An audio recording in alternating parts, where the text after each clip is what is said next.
ಮತ್ತೊಬ್ಬ ಗುರುವಿಗೂ ವೈಯಕ್ತಿಕ ದ್ವೇಷ ಅನ್ನೋದಿರುತ್ತಾ? ಒಂದು ಗುರುವಿಗೂ ಇನ್ನೊಂದು ಗುರುವಿಗೂ ಅಂದ್ರೆ ಗುರುಗಳ ಮಧ್ಯ ವೈಯಕ್ತಿಕ ದ್ವೇಷ ಇರುತ್ತಾ?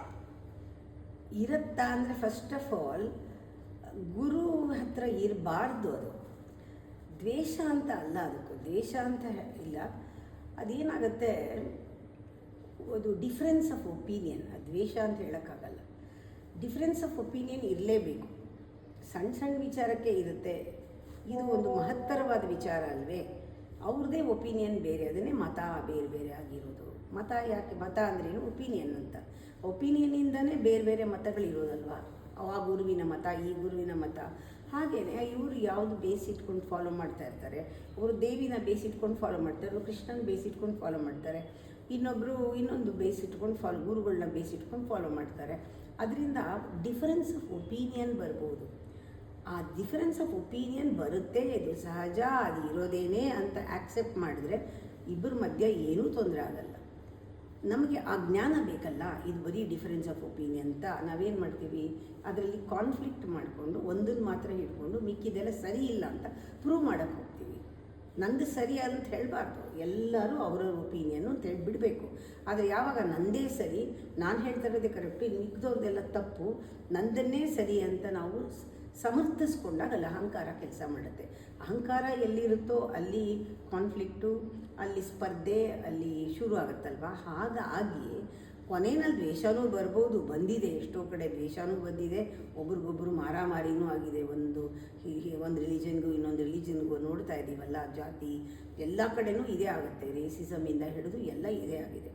ಆದರೆ ಇದು ಯಾವಾಗ ಜ್ಞಾನದಲ್ಲಿ ನಾವು ಬೋಧಿಸಿದ ಜ್ಞಾನವೇ ನಾವು ಹೇಳೋದು ಇದು ಒಪಿನಿಯನ್, ಇದು ಮನಸ್ಸಿನಲ್ಲಿ ಒಂದು ಅಭಿಪ್ರಾಯ ಅಷ್ಟೇ.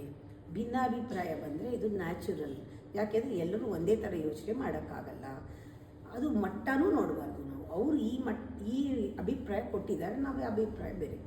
ಹೀಗೆ ನೋಡಿಕೊಂಡಾಗ ನಾವು ಪ್ಯಾರಲಲ್ ಲೈನಲ್ಲಿ ಓಡ್ತಾ ಇದ್ರೂ ಒಂದೊಂದು ಸತಿ ಮೀಟ್ ಆಗಬಹುದು. ಅಂದರೆ ಟ್ರ್ಯಾಕ್ ಚೇಂಜ್ ಮಾಡ್ಬೋದು. ಅವ್ರು ಇಲ್ಲಿಗೆ ಜಂಪ್ ಮಾಡ್ಬೋದು, ನಾವು ಅಲ್ಲಿಗೆ ಜಂಪ್ ಮಾಡ್ಬೋದು. ಕೂತ್ಕೊಂಡು ವಿನಿಮಯ ಮಾಡ್ಕೊಳ್ಬೋದು, ಸ್ನೇಹವಾಗಿ ಇರ್ಬೋದು. ಆದರೆ ಎರಡು ಪ್ಯಾರಲಲ್ ಲೈನ್ ಯಾವತ್ತೂ ಮೀಟ್ ಆಗಲ್ಲ, ಮೀಟ್ ಆಗೋದೇ ಇಲ್ಲ. ಮೀಟ್ ಆಗಿದ್ದ ದಿವಸ ಪ್ರಳಯವೇ ಆಗಿಬಿಡುತ್ತೆ. ನಾನು ಅದನ್ನೇ ಎಕ್ಸ್ಪೆಕ್ಟ್ ಮಾಡ್ತೀನಿ ಒಂದೊಂದು ಸತಿ. ಎಲ್ಲ ಗುರುಗಳು ಒಂದಾಗ್ಬಿಟ್ರೆ ಎಂಥ ಜ್ಞಾನ ಎಲ್ಲರಿಗೂ ಸಿಗ್ಬೋದು ಅಂತ. ಅದು ಸಾಧ್ಯನೇ, ಇದುವರೆಗೂ ಸಾಧ್ಯ ಆಗಿಲ್ಲ. ಅದರಿಂದ ಅದನ್ನು ಎಕ್ಸ್ಪೆಕ್ಟೂ ಮಾಡಬಾರ್ದು. ಯಾರ್ಯಾರು ಯಾವ್ಯಾವುದನ್ನು ಇಟ್ಕೊಂಡಿದ್ದಾರೋ ಅದು ಬೇರೆಯವ್ರ ಜೊತೆಗೆ ಕಂಪೇರ್ ಮಾಡ್ಕೊಳ್ಳದೆ ಅವರು ಅದರಲ್ಲಿ ಬೆಳೀತಾ ಇದ್ದರೆ ಸರಿ.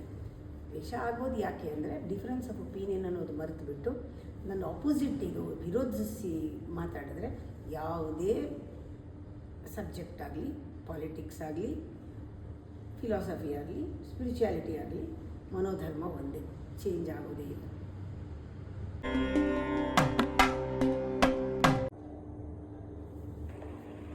ಅಮ್ಮ, ಮೂಲಾಧಾರಕ್ಕೂ ಮತ್ತು ಗಣಪತಿಗೂ ಏನು ಸಂಬಂಧ?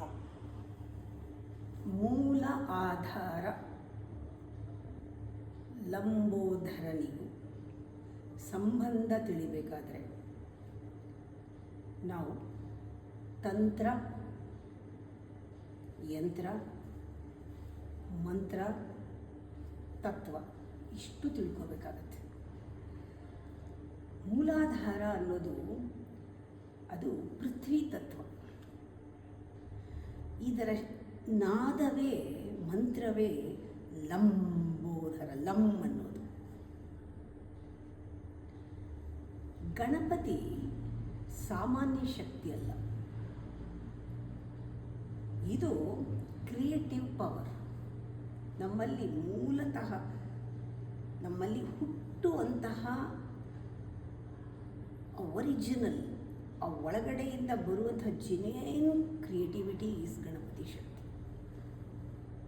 ಇದು ಉದಯವಾಗಬೇಕಾದ್ರೆ ನಮ್ಮಲ್ಲಿ ಶಿವ ಮತ್ತು ಶಕ್ತಿಯ ಸಿಂಪಥೆಟಿಕ್, ಪ್ಯಾರಾಸಿಂಪಥೆಟಿಕ್ ನರ್ವ್ ಸಿಸ್ಟಮ್ ಇಂದ ಹಿಡಿದು ನಮ್ಮಲ್ಲಿರುವ ಸೂರ್ಯ ಮತ್ತು ಚಂದ್ರ ನಾಡಿಗಳು, ಜೊತೆಗೆ ನಮ್ಮ ಎಡ ಮತ್ತು ಬಲಭಾಗ, ನಮ್ಮಲ್ಲಿ ಫೀಮೇಲ್ ಎನರ್ಜಿ, ಮೇಲ್ ಎನರ್ಜಿ, ಇದೆರಡು ಕಾಂಬಿನೇಷನ್ ಇದೆಯಲ್ಲ, ಇದು ಬಹಳ ಆಳವಾದ ಒಂದು ವಿಷಯ. ಯೋಗ ಅಂದ್ರೇ ಇದೆರಡರ ಒಂದು ಸಮಾಗಮ.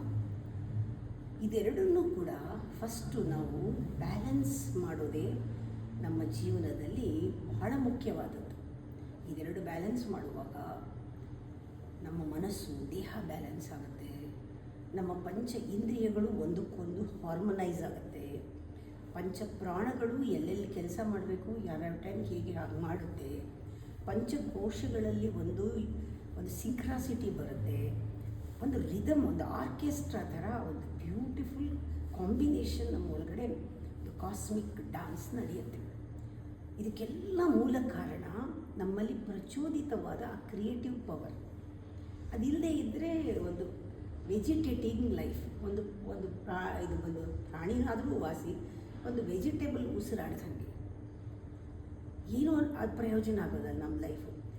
ಮನುಷ್ಯನದ ಒಳಗೆ ಇಷ್ಟೊಂದು ನಿರ್ಮಾಣ ಆಗೋಗಿದೆ already, stage is ready, play start ಆಗಬೇಕು. ನಮ್ಮಲ್ಲಿ ಶಿವಶಕ್ತಿಯರ ಸಮಾಗಮ ಆಗಬೇಕು.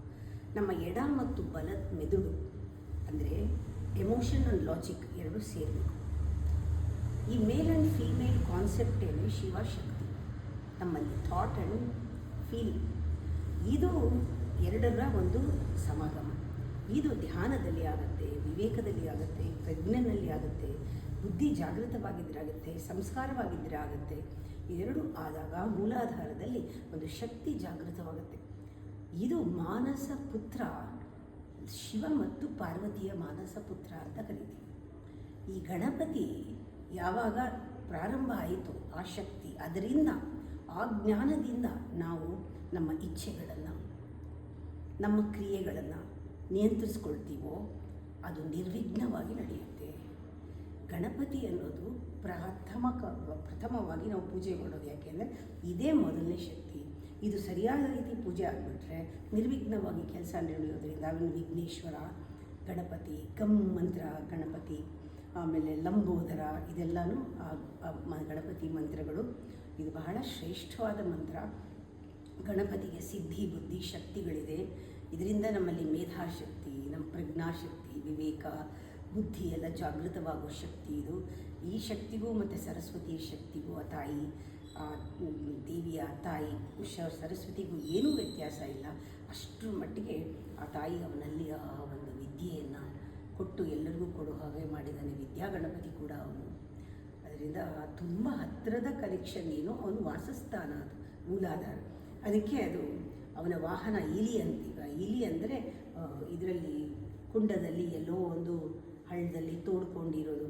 ಹಾಗೆ ಕುಂಡಲಿನಿ ಕೂಡ ಕುಂಡದಲ್ಲಿರೋದ್ರಿಂದ ಕುಂಡಾಲಯ ಅಂತ ಕರಿತೀವಿ. ಅಲ್ಲಿಂದ ಉತ್ಪತ್ತಿ ಆಗುವಂಥ ಮೊದಲನೇ ಶಕ್ತಿನೇ ಆ ಗಣೇಶ್ವರ.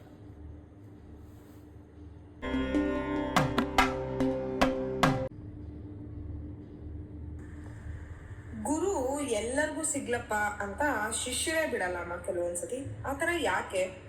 ಶಿಷ್ಯರ ಕಟ್ಟುನಿಟ್ಟು ಗುರುವಿನ ಮೇಲೆ ಯಾಕಿರುತ್ತೆ ತುಂಬಾ ಸತಿ? ಎಲ್ಲಾ ಗುರುಗಳು ಮಿಸ್ಟೇಕ್ ಆಗಿರ್ತಾರೆ. ಇದು ಹೇಗೆ ಅಂದರೆ, ಯಾವುದು ಸರಿ ಯಾವುದು ತಪ್ಪು ಯಾರೋ ಮೂರನೇವ್ರು ನಿರ್ಧಾರ ಮಾಡೋಕ್ಕಾಗಲ್ಲ. ಗುರು ಎಲ್ಲರಿಗೂ ಸಿಗಬೇಕು ಅನ್ನೋ ಇಂಟೆನ್ಷನ್ ಎಲ್ಲರಿಗೂ ಇರುತ್ತೆ. ಆದರೆ ಬದವರು ನಮ್ಗೆ ಇದೇ ರೀತಿ ಸಿಗಬೇಕು ಅಂತ ಬರ್ತಾರಲ್ಲ, ಯಾವ ಥರ ಸಿಕ್ಕರೆ ಆ ರೀತಿ ನಂಗೆ ಗುರು ಸಿಗಬೇಕಷ್ಟೆ. ಇದು ಒಂಥರ ನಾನು ಇಷ್ಟ ಬಂದಂಗೆ ಅವ್ರು ಸಿಗಬೇಕು, ನನ್ನ ಟೈಮ್ಗೆ ಸಿಗಬೇಕು, ನನಗೆ ಪುರ್ಸತ್ತಾಗಿ ಬಂದಾಗ ಅವ್ರು ಸಿಗಬೇಕು, ನನಗೆ ಅವರು ಒದಗಿ ಬರಬೇಕು, ಅವ್ರು ಇರೋದೇ ನನ್ನ ಸೇವೆ ಮಾಡೋಕ್ಕೆ ಅನ್ನೋರು ಬರುವಾಗ ಕೆಲವರಿಗೆ ಅದು ತಡೀತಾರೆ.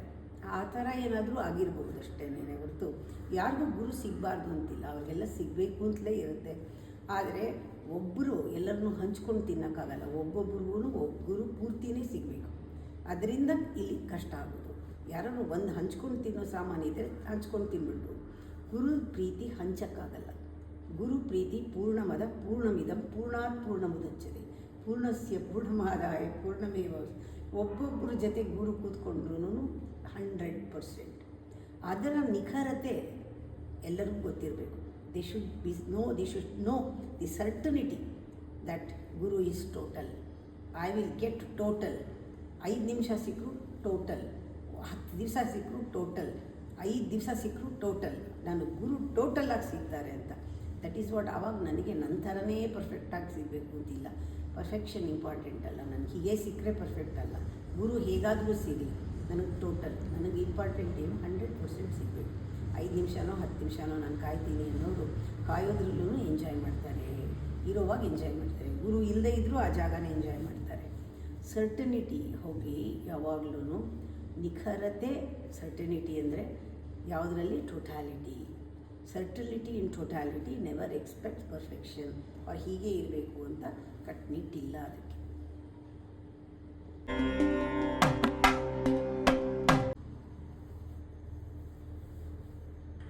ಅಮ್ಮ, ಧ್ಯಾನದಲ್ಲಿ ನಾವು ಪ್ರತಿಯೊಂದು ಚಕ್ರದಲ್ಲೂ ಧ್ಯಾನ ಮಾಡಬೇಕಾದ್ರೆ ಒಂದಾದ್ಮೇಲೆ ಒಂದ್ರ ಹಾಗೆ ಹೋಗ್ಬೇಕಾ, ಒಂದ್ರ ಮೇಲೊಂದು ಹೋಗ್ಬೇಕಾ?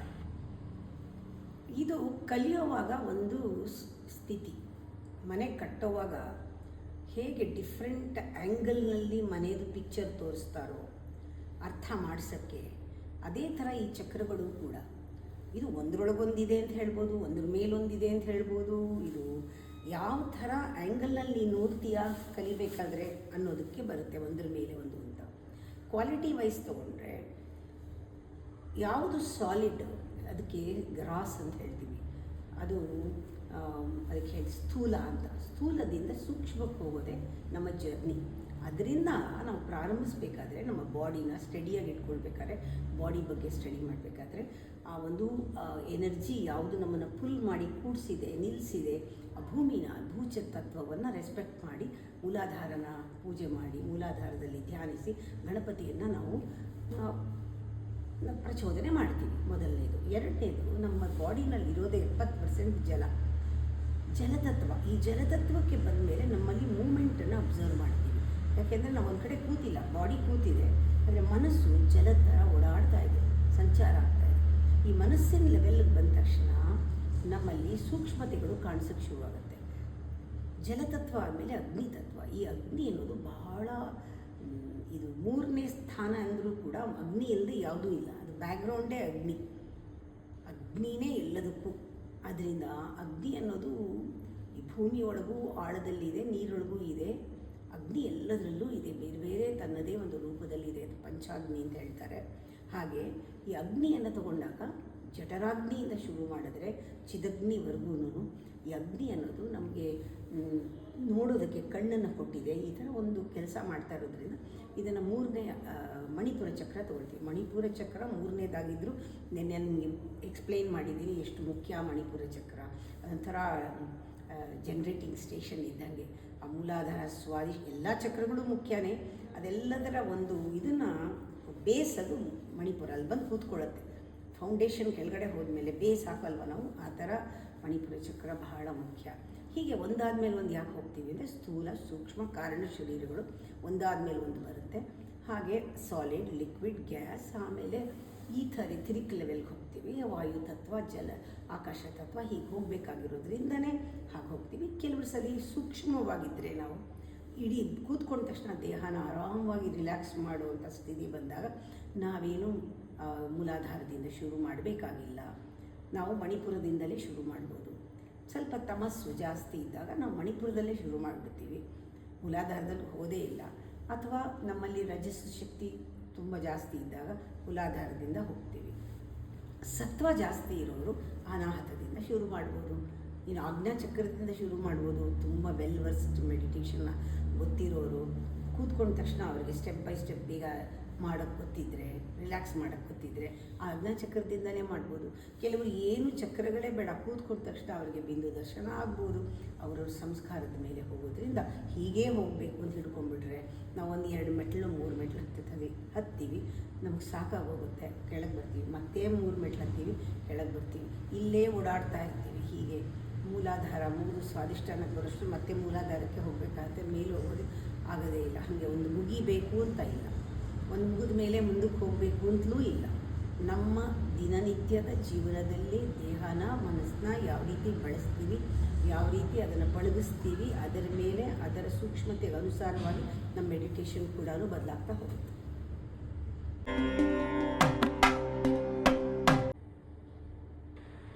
ಅಮ್ಮ, ಗುರುವಿನ ಹತ್ತಿರದ ಹೋದ್ರೂ ಅಲ್ಲೂ ಪಾಲಿಟಿಕ್ಸ್ ಬಿಡಲ್ಲ ಕೆಲವು ಜನಗಳು. ಅಲ್ಲೂ ಪಾಲಿಟಿಕ್ಸ್ ಮಾಡ್ತಾರೆ, ಗುರುಗಳ ಹತ್ತಿರನೂ ಪಾಲಿಟಿಕ್ಸ್ ಮಾಡ್ತಾರೆ. ಯಾಕೆ ಈ ಥರ? ಪಾಲಿಟಿಕ್ಸ್ ಅಂದ್ರೇ ಇದೊಂದು ಮನಸ್ಥಿತಿ, ಒಂದು ಆ್ಯಟಿಟ್ಯೂಡ್, ಇದು ಒಂದು ಕ್ವಾಲಿಟಿ ಮನಸ್ಸಿಂದು. ಅದು ಗುರುಗಳ ಹತ್ರ ಅಂತ ಅಲ್ಲ ಅಲ್ಲಿ ಇಲ್ಲಿ ಅಂತಿಲ್ಲ, ಅದು ಹೊರಗಡೆ ಸ್ಥಳ ಅಲ್ಲ, ಎಲ್ಲ ಇಲ್ಲಿ. ಪಾಲಿಟಿಕ್ಸ್ ಇರೋದು ಇಲ್ಲಿ. ಯಾವಾಗ ನಾವು ನಮ್ಮ ಅಹಂಕಾರದಲ್ಲಿ ಇರ್ತೀವೋ, ನಮ್ಮ ಪರ್ಸನಾಲಿಟಿಗೆ ಸಿಕ್ಕಾಕೊಂಡಿರ್ತೀವೋ, ನಮಗೆ ಆ ಸ್ಪರ್ಧೆ, ಮೇಲು ಕೀಳು, ಆ ಒಂದು ಭೇದ, ಕಾನ್ಫ್ಲಿಕ್ಟು, ಕನ್ಫ್ಯೂಷನ್ನು, ಎಲ್ಲ ಕಂಪ್ಲೇಂಟು ಎಲ್ಲ ಇರೋದರಿಂದ ನಾವು ಮಾಡಲೇಬೇಕಾಗತ್ತೆ ಪಾಲಿಟಿಕ್ಸ್. ಜನ ಯಾವ ಸ್ಟೇಟಲ್ಲಿ ಇದ್ದಾರೋ ಅವ್ರು ಆ ಥರನೇ ಬಿಹೇವ್ ಮಾಡೋದು. ಅವ್ರಿಗೆ ಗೊತ್ತಾಗುತ್ತೆ ಪಾಲಿಟಿಕ್ಸ್ ಮಾಡಿದ ತಕ್ಷಣ ಇವರು ಕಾನ್ಫ್ಲಿಕ್ಟಲ್ಲಿದ್ದಾರೆ, ಕನ್ಫ್ಯೂಷನ್ನಲ್ಲಿದ್ದಾರೆ, ಇವ್ರಿಗೆ ಆಗಲೇ ಒಂದು ಕನ್ಫರ್ಮ್ ಸ್ಟೇಟ್ ಇದೆ ಅಂತ ಅವರು ಸಿಕ್ಕಾಕೊಂಡಿರ್ತಾರೆ. ಅಂದರೆ ಕನ್ಕ್ಲೂಷನ್ನಲ್ಲಿ ಇರ್ತಾರೆ ಅವರು, ಅಂಥವರೇ ಪಾಲಿಟಿಕ್ಸ್ ಮಾಡೋದು. ಕನ್ಕ್ಲೂಷನ್ ತುಂಬ ಅದು ಕಂಡೀಷನ್ ಸ್ಟೇಟ್. ಅದು ಯಾರು ಕನ್ಕ್ಲೂಷನ್ ಮಾಡ್ಕೊಂಡಿರ್ತಾರೆ ಇದೇ ಥರನೇ ಅಂತ, ಅವರು ಅದೇ ಥರ ಇರೋಕ್ಕೆ, ಅದೇ ಥರನೇ ಎಕ್ಸ್ಪೆಕ್ಟ್ ಮಾಡ್ತಾರೆ, ಅದೇ ಥರ ಆಗೋಕ್ಕೆ ನೋಡ್ತಾರೆ, ಅದೇ ಥರ ಮಾಡಬೇಕು ಅಂತ ಇಂಪೋಸ್ ಮಾಡ್ತಾರೆ. ಅಲ್ಲಿ ಪಾಲಿಟಿಕ್ಸ್ ಆಗೇ ಆಗುತ್ತೆ. ಎಲ್ಲಿ ಆ ಕನ್ಕ್ಲೂಷನ್ ಇದೆ ಅಲ್ಲಿ ಫ್ಲೆಕ್ಸಿಬಿಲಿಟಿ ಇಲ್ಲ, ಆಕ್ಸೆಪ್ಟೆನ್ಸ್ ಇಲ್ಲ, ಸ್ಪಾಂಟೇನಿಟಿ ಇಲ್ಲ, ಇನ್ನರ್ ಡಿಸಿಪ್ಲಿನ್ ಇಲ್ಲ. ಆಗ ಎಲ್ಲರನ್ನೂ ಕಟ್ ಹಾಕ್ಬಿಟ್ಟು ಆ ಒಂದು ಕನ್ಫ್ಯೂಷನ್ನಲ್ಲಿ ದೂರುಗಳು, ಕಂಪ್ಲೇಂಟ್ಸ್ ಹೇಳ್ತಾ, ಕಂಪೇರ್ ಮಾಡ್ತಾ ಇರ್ತಾರೆ. ಈ ಸೀನಲ್ಲೇ ಆಟ ಆಡೋದು. ಇದು ಕಾನ್ಷಿಯಸ್ನೆಸ್ ಉಳ್ಬಿಟ್ಟು ಅನ್ಕಾನ್ಷಿಯಸ್ ಆದರೆ ಈ ಸಿಗಳೆಲ್ಲ ಕೆಲಸ ಮಾಡುತ್ತೆ. ಜ್ಞಾಪಕ ಇಟ್ಕೊಂಡಿರಿ, ಯಾವ್ಯಾವುದು ಮೊದಲು ಕನ್ಕ್ಲೂಷನ್ ಬಂದುಬಿಟ್ಟಿದ್ರೆ ಕಾನ್ಫ್ಲಿಕ್ಟ್ ಸ್ಟಾರ್ಟು, ಕಾನ್ಫ್ಲಿಕ್ಟಿಂದ ಕಂಪ್ಯಾರಿಸನ್, ಆಮೇಲೆ ಕಂಪ್ಲೇಂಟ್, ಆಮೇಲೆ ಕಾನ್ಫ್ಲಿಕ್ಟ್, ಇವೆಲ್ಲ ಸ್ಟಾರ್ಟ್ ಆಗುತ್ತೆ. ಕಾನ್ಷಿಯಸ್ ಆಗಿದ್ಬಿಟ್ರೆ ಇವೆಲ್ಲ ಇರಲ್ಲ. ಎಲ್ಲಿ ಪಾಲಿಟಿಕ್ಸ್ ಇರಲ್ಲ, ಯಾರು ಕಾನ್ಷಿಯಸ್ ಆಗಿರ್ತಾರೆ, ಸ್ಪಾಂಟೇನಿಯಸ್ ಆಗಿರ್ತಾರೆ, ಆ್ಯಕ್ಸೆಪ್ಟ್ ಮಾಡ್ಕೊಳ್ತಾರೆ, ಎಲ್ಲರನ್ನೂ ಒಪ್ಕೊಳ್ತಾರೆ, ಅವರು ಆ್ಯಕ್ಟಿವ್ ಆಗಿರ್ತಾರೆ, ಅವರು ಅಹಂಕಾರದಲ್ಲಿ ಇರಲ್ಲ, ಫ್ಲೆಕ್ಸಿಬಲ್ ಆಗಿರ್ತಾರೆ, ಅದೇ ಮನಸ್ಥಿತಿ.